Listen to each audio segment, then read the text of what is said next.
You are now in tune on the one, the force itself. At this time, we call it the Master Blaster journey. Yes, you forgive I and I, man. You know, the Babylon system in trying to poison I and I, to kill I and I through, of course, food security. We don't have food security as Africans. That's a fact, number one. What food security means, to be able to get food, nutrients, human nutrition, to be able to receive human nutrition at any given moment, nutrition that is safe to use and is healthy for the human body. Of which can in this capitalist system that we live in South Africa, we know that it's not possible. Most of the food we're eating has been poisoned either by additives or by these so-called stabilizers, colorants, flavorants, GMOs, MSGs, the codes E53, E500, all those things. You can search those things on YouTube. For instance, you can search E532.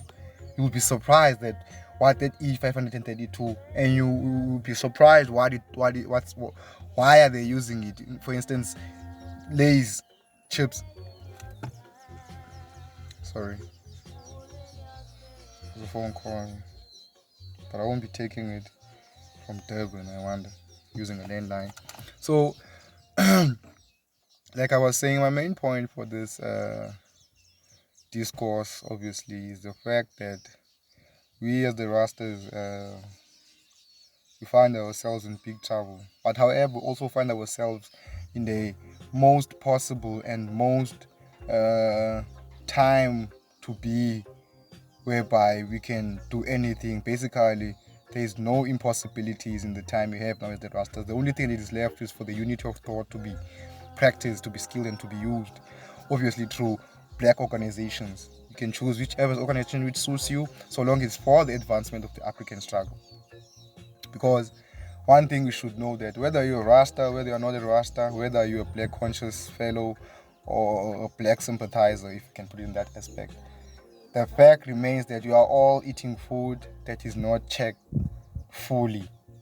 We are in a capitalist society whereby individual and privatization of businesses and profits are most important than actually the health of the people themselves. We have many examples of this. Look how many of us are getting sick every year. I'm a Rasta, I'm eating vegetables. Obviously, I get my vegetables mostly from the system. I'm still planting my vegetables enough to have a self-sustainable, small-scale farming, so-called peasantry. So it's called in the capitalist system. So I haven't reached that level. We still need to reach that level as the Africans, I myself. So I am still vulnerable to diseases, so to say, because the food I'm buying from Checkers and them is not 100% nutritious. That's why you see me having sometimes coughs, But I'm a Rasta, I'm eating veg. So this is a scientific problem that we need to check, and I believe the Rastas have blind checked this. Because if you can look around South Africa, all Rastas, most of the Rastas, most especially those in the mainstream media, they never teach us about food. Simply because they themselves do not have sufficient knowledge about the food.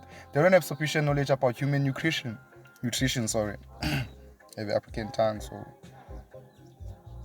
Steve. It's one of the things we should check about. The perplexity of this capitalist system to invade on our African culture is more than you can imagine. But however, they know the prophecies from the book that have been taken, more especially the prophecies taken from the Bible, the original Bible of Ethiopia, and the other scriptures predate those scripts that we find in the 18th, 19th, and 20th century. In the 15th century, 14th century, we find the Bible that we're using today. We still have the Sumerian text, we still have the Dead Sea Scrolls, we still have the books of the royal deity called Ningishzida, who is the scribe of the gods, which is aka the Anunnaki. So there's still a lot that we need to do, but you cannot do anything without having to have food security. That is why organization is mostly important, and that is why that we as the Rastas in South Africa are failing, and we are burying each other simply because we have not reached the point of organization. Emperor Selassie in 1930 gave us all the documents and the constitutions and the structures and the formulations and how to follow a socialist government. It's only we the Rastas that we need to have a comprehensive force and a unit of thought so that we can have this organization put in motion, aka the Nyabingi theocratical order. We have other mentions, not a problem. So long as we organize. The problem here is organization. We are not organized. We are mobilized. We must not confuse mobilization and organization. Mobilization is temporal and organization is permanent. Mobilization, unity of action is what we black people already have of Africa. For instance, if someone gets raped, all of us would come there and start, then after 4 days we sit down and wait until another person gets raped. But organization basically deal with the principles of the system. For instance, if in an organization, we don't deal with the rapist, but we deal with the cause of the rapist, which is the system that is put in place so that we can have crime. And we know that crime in its essence breeds from poverty, of which we know that poverty comes from this capitalist system, because if the capitalist system states that in terms of the individuality principles, there are 5 main principles of capitalism. The first one is individuality. Now the individual, it says that if the individual comes basically from a rich family, that's their luck. If you're an individual and you come from an impoverished family in the capitalist system, it is bad luck for you basically, because the capitalist system deals with individuality, privatization, and profit. So if you don't make profits and you don't have private property, then what does that mean? That means now you are low-class citizen. Get that?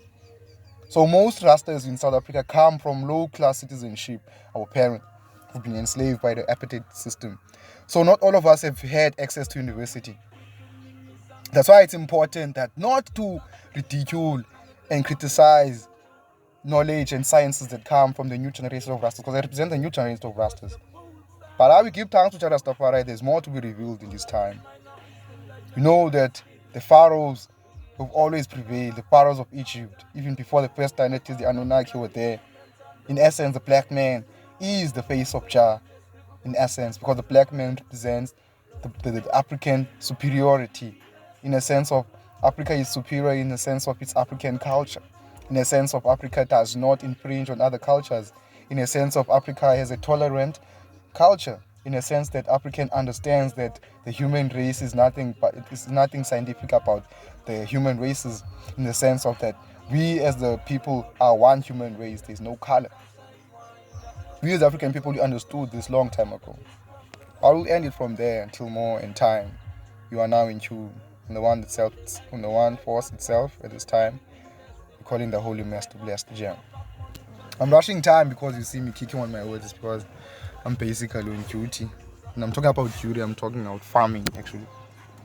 Self-sustainable farming is what we're trying to push. That's the plan.